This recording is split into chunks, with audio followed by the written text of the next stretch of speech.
guys, open po yung si taas. Yan. Open yan. Dito lang sa baba yung may harang. Back to back po yan mga lods. Dito yung isang pinto. Bitin muna namin. Dahil wala ng materyales. Mag-order pa ako. Hindi kaya bibili. Inapos yung estimate ni engineer.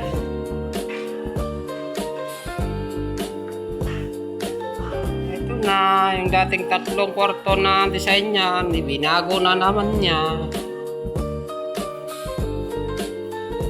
Ito yung mga pinto nila, lods.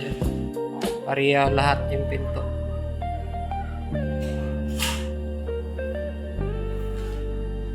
Ito pa, 2. Itong pangalawa. Ito yung pinakamalapad boy sa likod.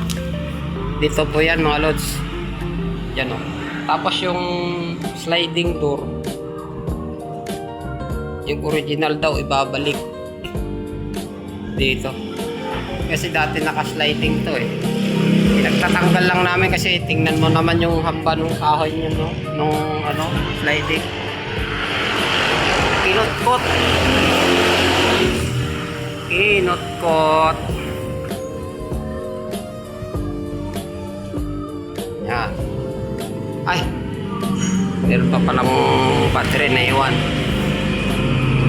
Yan na yung bintana niya. Kaya lang kulang pa. May natapos na rin. Kahit paano.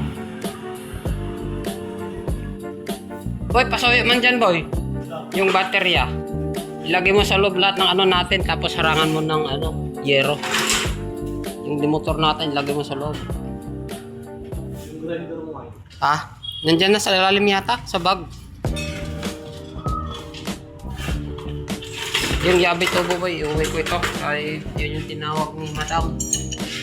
Baka may ano daw, may tumulog.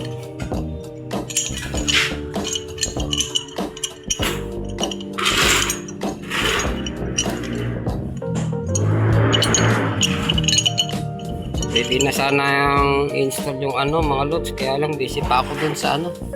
Busy pa ako dun sa lobo, sa mga partition. Nakahanda na yung pagtaniman ng tubo. Ganon din dito sa may lababo.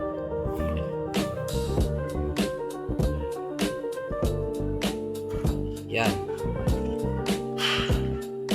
Handa na lahat.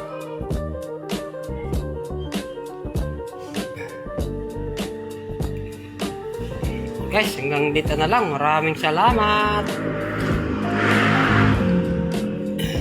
Ingat po kayo.